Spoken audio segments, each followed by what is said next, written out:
Hello student, good morning and Jai Sri Swaminarayan.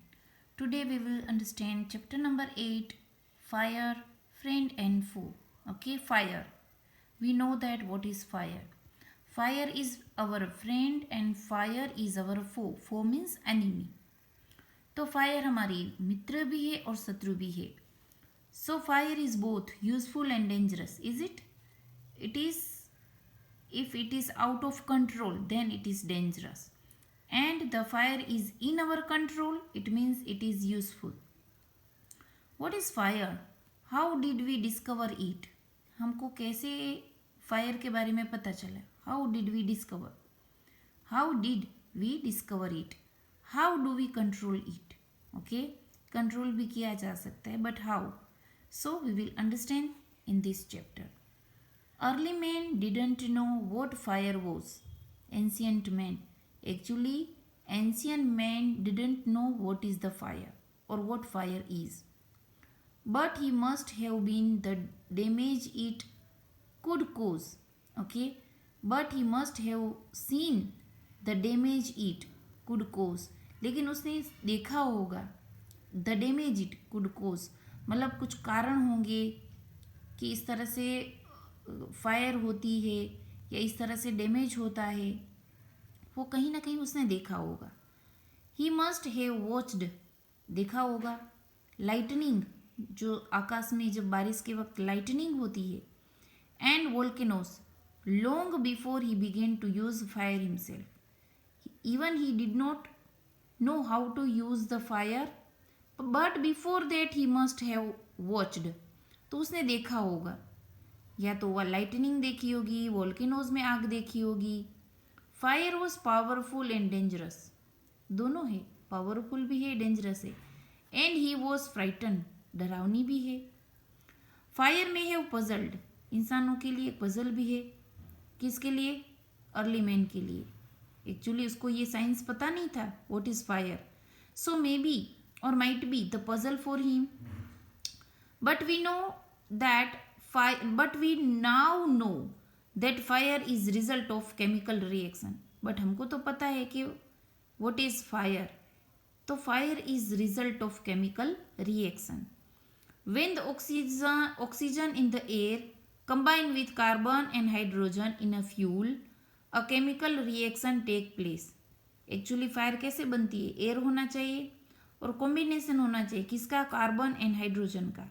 और fuel में, किसमें? फ्यूल में. तो वो फायर बनती है. Energy in form of heat and light is released. जब फायर होता है तो क्या होता है? Two things are released. एक एनर्जी, ओके, किसके स्वरूप में? हीट और लाइट के स्वरूप में. Okay, in this process, this is what we call fire. आज हम उसको फायर कहते हैं. 3 things are needed to make fire. 3 चीजें जरूरी है. Fuel, oxygen and heat. Okay, so keep in your mind 3 things needed to make fire. 3 चीजें होनी चाहिए. फ्यूल होना चाहिए, oxygen and heat. Wood, coal, cooking gas and petrol are some example of fuel. Fuel means, fuel बताया कि fuel होना चाहिए. तो फ्यूल क्या है? Wood, coal, cooking gas and petrol are some example of fuel. Oxygen comes from the air. यहाँ पर बताया कि फ्यूल होना है. सपोज कि एक लकड़ी है तो ये फ्यूल है. फिर ऑक्सीजन है, उसको गर्म करते हैं तो लकड़ी में से क्या निकलती है? आग निकलती है. तो ये 3 चीजें का कॉम्बिनेशन हुआ तब जाके हमको आग मिलती है, right? So oxygen comes from the air. That is why when you blow on smouldering paper, एक स्मोल्डरिंग पेपर आता है जिस पर हम ब्लो करते हैं, it often burst into flame, और वो जलने लगता है. The third thing needed to make fire is heat. Okay, 3 things we need: fuel, oxygen and heat to get the fire. Fuel and oxygen do not make fire by themselves. Fuel है और oxygen है. जैसे कि लकड़ी पड़ी है तो लकड़ी में आग है, तो लकड़ी को अगर हवा मिलेगी तो क्या वो जलने लगेगा? नहीं. उसको तीसरी चीज चाहिए, वो है हीट, राइट?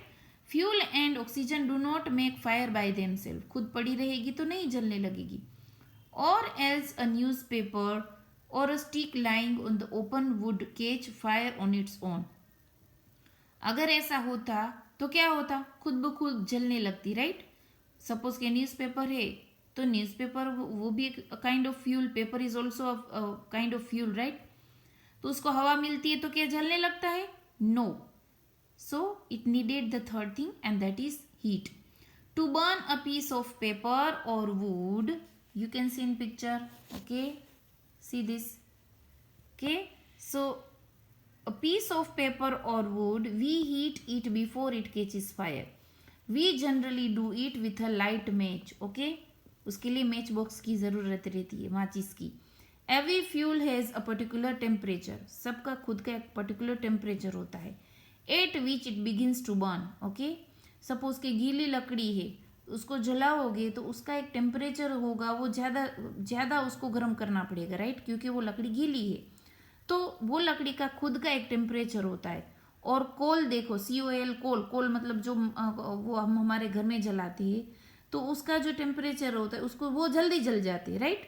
तो खुद का एक फ्यूल का अपना एक टेम्परेचर होता है. This temperature is called the flash point और kindling temperature of the fuel. Okay, अगर आपको बताए व्हाट इज फ्लैश पॉइंट, तो फ्लैश पॉइंट क्या है? जो जिस पर्टिकुलर चीज का टेम्परेचर है जहां से वो जलने लगता है, that is the flash point. तो एक क्वेश्चन भी आता है what is flash point. So keep in your mind this temperature is also the flash point और kindling temperature of the fuel. It is sometimes said that fire is good servant but a bad master. Okay, is a good servant. जब तक control में है तब तक वो हमारा नौकर है, गुड सर्वेंट है. अगर वो बिगड़ गया, आउट ऑफ कंट्रोल हो गया, तो वो बैड मास्टर भी है, राइट? तो बहुत अच्छी लाइन है, देखिए. It is sometimes said that fire is good servant but a bad master. Servant अच्छा है बट मास्टर बहुत बुरा है. It only means that fire is very useful as long as it kept under control. Okay, it is useful if it is under control. For instance, we use it to cook our food. हम क्या करते हैं? हमारा food cook करना है तो we need fire, right? Warm our houses. घर को गर्म करने के लिए भी we need fire in winter. And to generate electricity. हमारे घर में जो भी इलेक्ट्रिसिटी है, it is result of fire or energy. But on the other hand, if fire gets out of control, it can be very dangerous. अगर out of control हो जाए तो कितना डेंजरस होगा, है ना? अभी कुछ महीनों पहले ऑस्ट्रेलिया के जंगल में आग लगी थी. हाँ, मिलियंस एंड मिलियंस जो एनिमल्स थे, वाइल्ड एनिमल्स, वो उसमें जिंदा जल गए थे. They burnt lively. Each year thousands of homes and shops are damaged by fire. और दिवाली के दूसरे दिन न्यूज़पेपर में आता है, और ये हमको टीवी में भी न्यूज़ में देखते हैं कि इतने इतने घरों में आग लगी. Okay, vast areas of forest are also destroyed. बहुत सारा जंगल का एरिया भी डिस्ट्रॉय हो जाता है.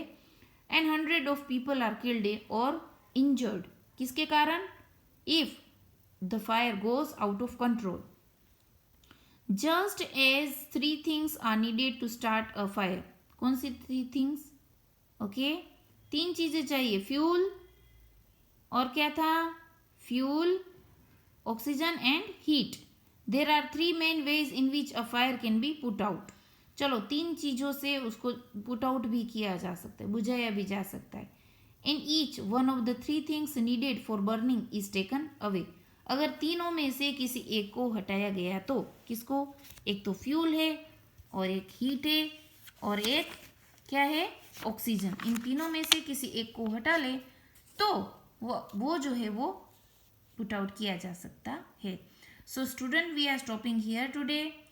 इन the next period we will understand further more chapter. Okay, तो कुछ चीज़ें जो है आपको आज के होमवर्क में मैं देती हूँ. And that is early man was frighten of fire. Fire is energy. तो उसका आंसर क्या है? Fire is result of chemical reaction. From the boxes given below, choose one of the correct order of the following sentences. So the fourth one is correct one. Oxygen combined with carbon and hydrogen. Okay, that is fire. A chemical reaction takes place. Energy in the form of heat and light is generated. Oxygen combined with carbon and hydrogen. तो ये जो है उसका जो यहाँ पर answer दिए है, ओके, इसमें से 4th वन है वो करेक्ट है. ओके, तो एक क्वेश्चन और भी है यहाँ पर, देखिए, what do you understand by the flash point of a fuel. तो ये आंसर मैंने ऑलरेडी एक्सप्लेन कर दिया है। तो exercise number 1, 2 and answer the following question 1, ये आपको आपकी होमवर्क बुक में करना है।